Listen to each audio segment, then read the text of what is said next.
बच्चों, आज के इस वीडियो में आपका बहुत बहुत स्वागत और बहुत बहुत धन्यवाद। आज के इस वीडियो में जो पिछले दिनों आपको समझाया जा चुका है कि 10 हिंदी भाषी राज्यों को 5 उपभाषा क्षेत्रों में बांटा गया और 5 उपभाषा क्षेत्रों को 17 बोलियों में बांटा गया है।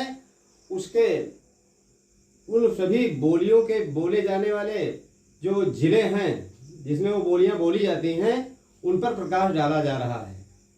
तो सबसे पहले हमारा जो हिंदी का उपभाषी क्षेत्र है उसका नाम है पश्चिमी हिंदी उपभाषा क्षेत्र। उसकी 5 बोलियां किन किन जिलों में बोली जाती हैं, इस पर प्रकाश डाला जा रहा है।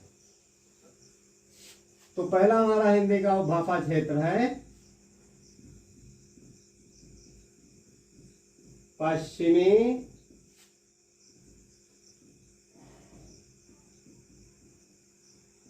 हिंदी उपभाषा क्षेत्र। पश्चिमी हिंदी उपभाषा क्षेत्र, इसकी बोलियां आप लोगों को पहले बताई जा चुकी हैं। इसकी बोलियां हैं खड़ी बोली, ब्रजभाषा,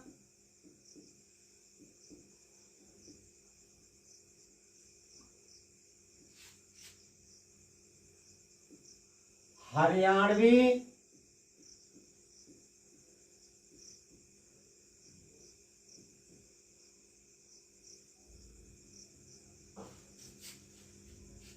बुंदेलखंडी,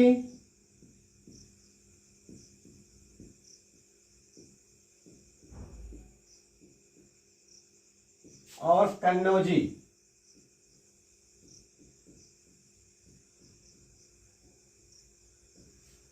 तो ये पश्चिमी हिंदी उपभाषा क्षेत्र की 5 बोलियां हैं। जो ये 5 बोलियां किन किन जिलों में बोली जाती हैं उनके बारे में आपको बताया जा रहा है। तो पश्चिमी हिंदी उपभाषा क्षेत्र की पहली बोली है खड़ी बोली। खड़ी बोली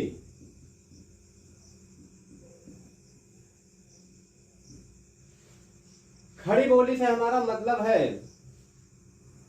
मेरठ और दिल्ली के आसपास बोली जाने वाली भाषा।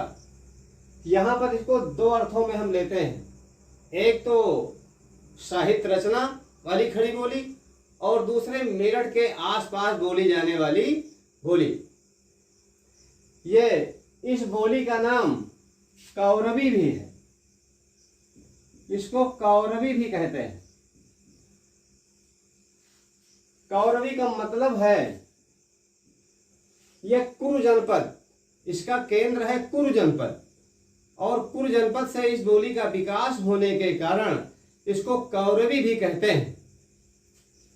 खड़ी बोली में साहित्य पर्याप्त मौजूद है और ये 1.5 से 2 करोड़ लोगों द्वारा ये बोली बोली जाती है।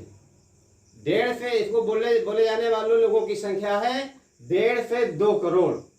कुरु जनपद इसका विकास केंद्र है और ये खड़ी बोली आगे चल करके इतना विकसित रूप में हो गई, इसका इतना विकास हुआ, इसमें इतनी रचनाएं हुई और इसी कौरवी बोली को भी आगे चल करके खड़ी बोली हिंदी का दर्जा दिया गया और इतना विकास हुआ, इतनी इसमें रचनाएं हुई, आधुनिक काल में इसको इतना श्रेय मिल गया कि ये बोली न रह करके ये विभाषा तक बदल गई और विभाषा से भाषा में बदल गई।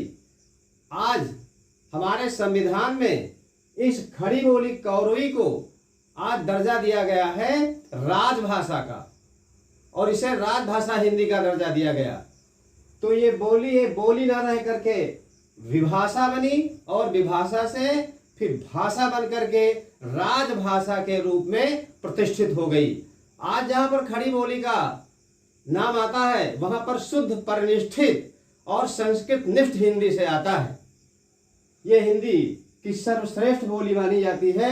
ऐसा माना जाता है कि हिंदी की सभी बोलियों का जो भी विकास है इसी से हुआ है। अब ये कौन कौन से जिले में बोली जाती है जरा उस पर प्रकाश डाला जा रहा है।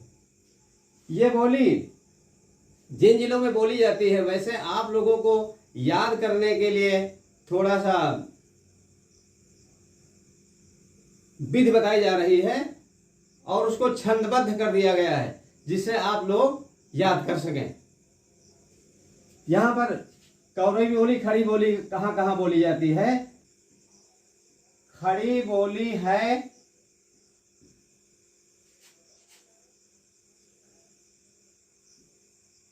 सहारनपुर, देहरादून, मुजफ्फरनगर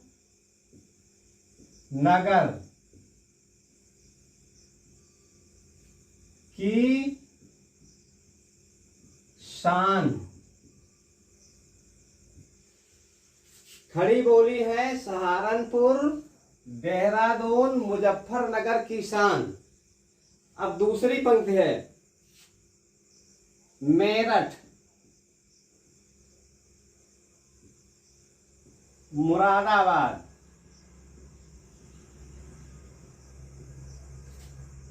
रामपुर। मेरठ, मुरादाबाद, रामपुर, बिजनौर की है पहचान।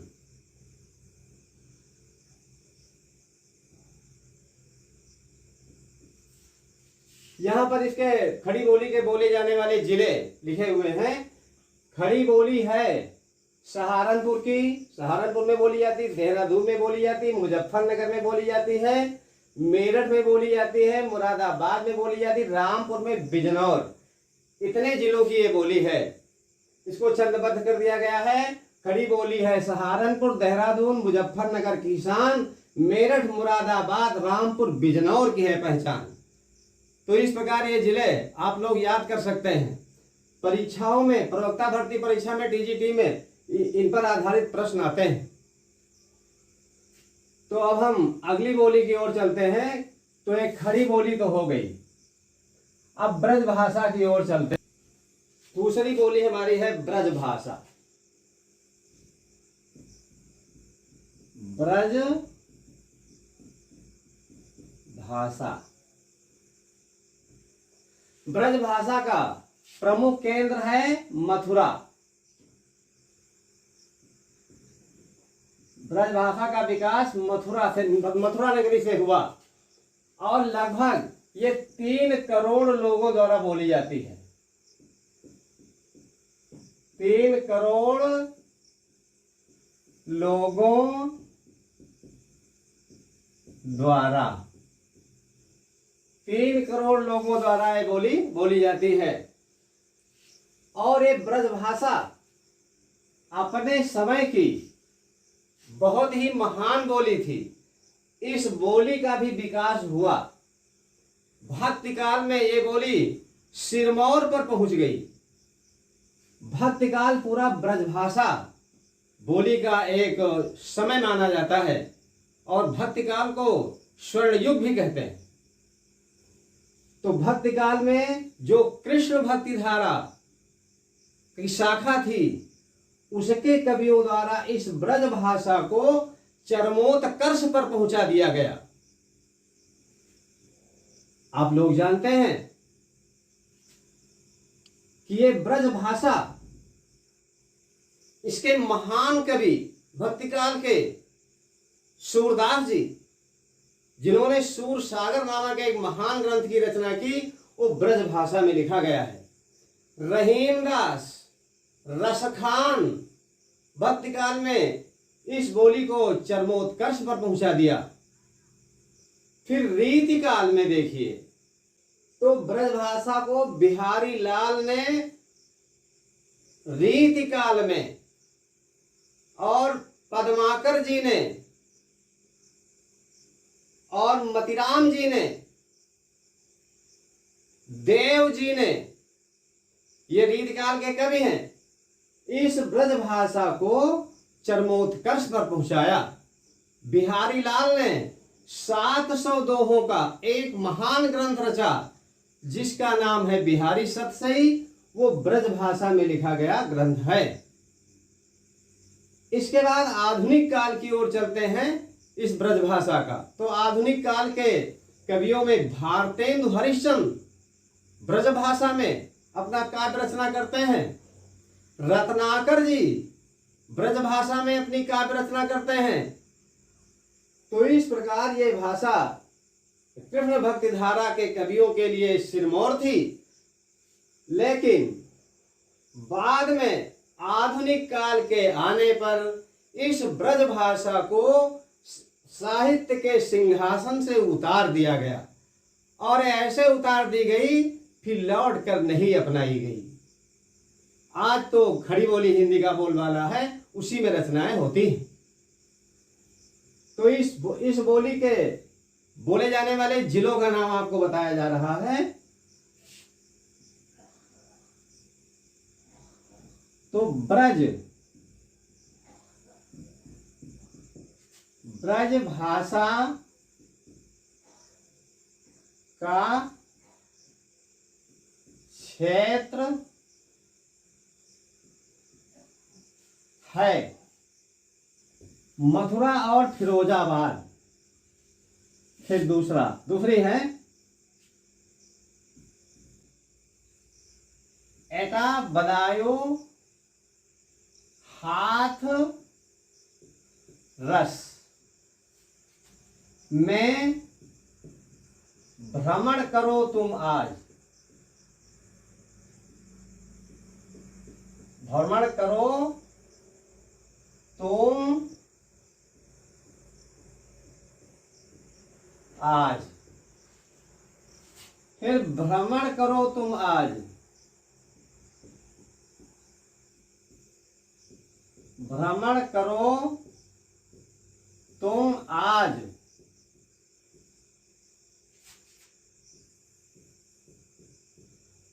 आगरा मैनपुरी भी जाओ। फिर शहर बरेली धौलपुर। शहर बरेली धौलपुर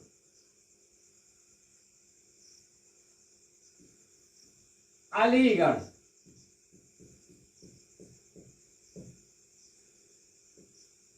अलीगढ़ में ब्रज पाओ।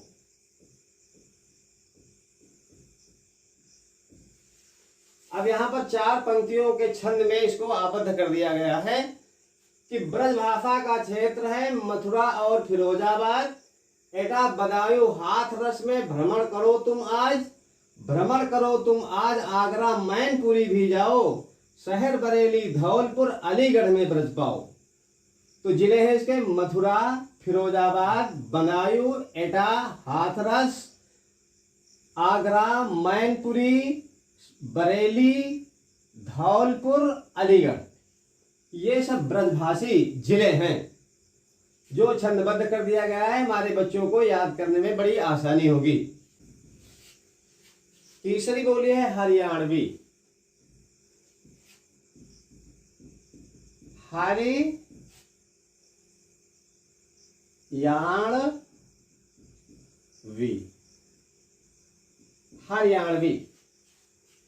देखिए हरियाणवी हरियाणा की उत्पत्ति के संबंध में विभिन्न विद्वानों ने लिखा है कि हरि धनयान यान। हरि माने भगवान श्री कृष्ण का और यान माने यान। जब द्वारिकापुरी गया था तो इसी नगर से होता हुआ गया था, इसीलिए इसका नाम हरियाणा रखा गया। अब ये हरियाणवी जो बोली है तो ये इसमें केवल लोक साहित्य रचा गया है और इसका दूसरा नाम है हरियाणवी का बांगरू। इस बोली का दूसरा नाम बांगरू भी है। इसमें लोक साहित्य रचा गया है और इसका क्षेत्र है हरियाणी का क्षेत्र काव्यबद्ध कर दिया गया है। हरियाणी हरियाणवी। का नाम दूसरा, हरियाणी का नाम दूसरा बांगरू भी जानो। और हरियाणा और दिल्ली देहात, हरियाणा दिल्ली देहात इसका क्षेत्र जानो।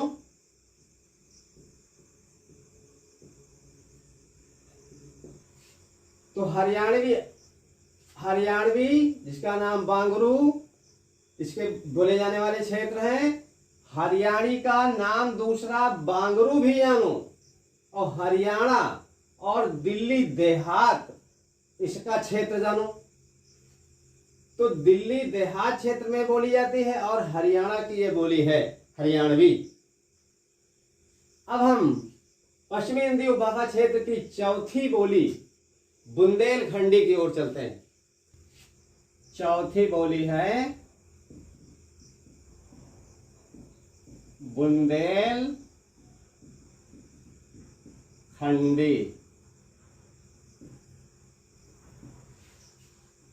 तो बुंदेलखंडी हमारी जो बोली है, इसमें लोक साहित्य पर्याप्त रचा गया है और इसका दूसरा नाम बनाफरी भी है। बनाफरी, इस बुंदेलखंडी बोली का नाम बनाफरी भी है। इसमें लोक साहित्य पर्याप्त रचा गया है। ये राजपूत और क्षत्रियों का क्षेत्र है बुंदेलखंड। यहां पर वीरों की शौर्य गाथाएं बहुत गाई गई हैं। तो यहाँ का ईश्वरी फाग बहुत प्रसिद्ध है। ईश्वरी फाग, इस बोली का ईश्वरी फाग देश में बहुत प्रसिद्ध है। और आल्हा बनाफरी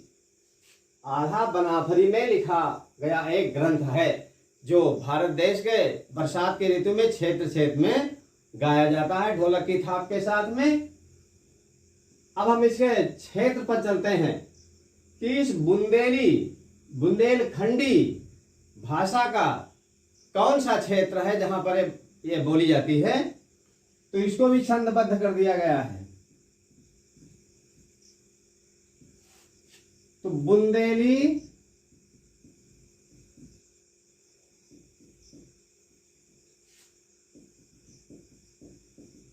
झांसी, जालौन,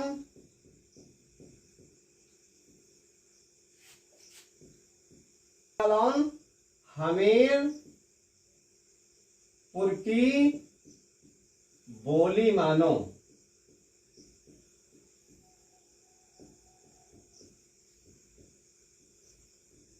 पहली पंक्ति हुई बुंदेली, झांसी, जालौन, हमीरपुर की बोली मानो।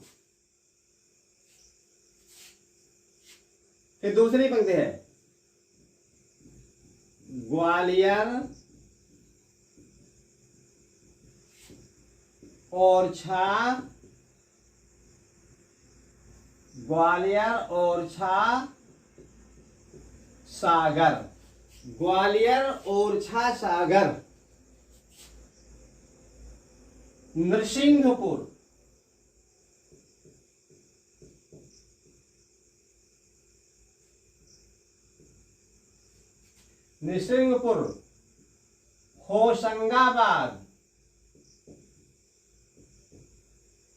होशंगाबाद,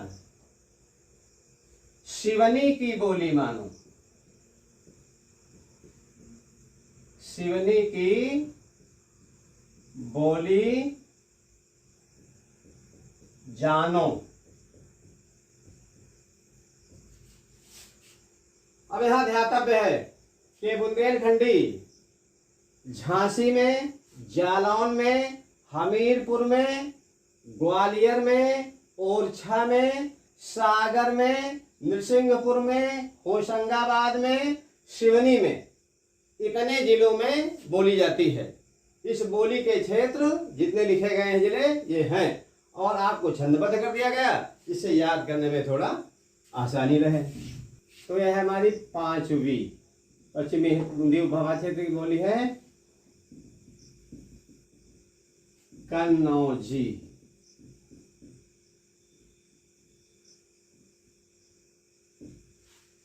कन्नौज भी राजपूतों की भूमि है और लोग इस बोली को उस क्षेत्र में ब्रज भाषा के समान होने के कारण उस कन्नौज क्षेत्र में, ये कन्नौज क्षेत्र इसका केंद्र है इस बोली का, वहीं से विकसित हुई है। लोक साहित्य पर्याप्त इसमें रचा गया है। तो ये कन्नौजी है, ये ब्रज भाषा के समान होने के कारण इसको ब्रज भाषा की एक उपभाषा भी कहा जाता है। अब इसके हम क्षेत्र को देते हैं कि किस क्षेत्र में बोली जाती है, कौन से जिलों में बोली जाती है। तो यहां पर कन्नौजी,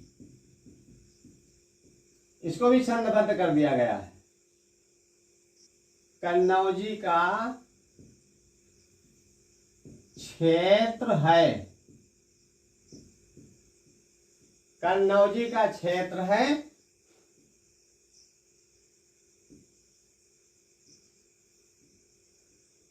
इटावा और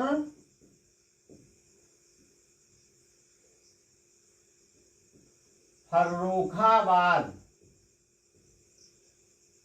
कन्नौजी का क्षेत्र है इटावा और फर्रुखाबाद और हरदोई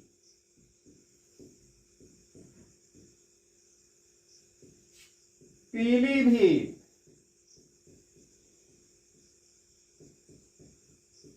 हरदोई पीलीभीत शाहजहांपुर, शाहजहांपुर को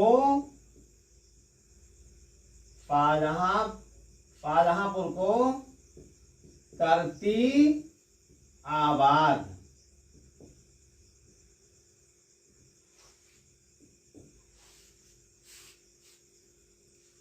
तो बच्चों, आज आप लोगों को पश्चिमी हिंदी उपभाषा क्षेत्र की जो 5 बोलियां हैं उनके बारे में बताया गया और उनके बोले जाने वाले जिलों के नाम काव्यबद्ध करके आपको बताए गए, जिससे आप लोगों को याद करने में कोई परेशानी न हो।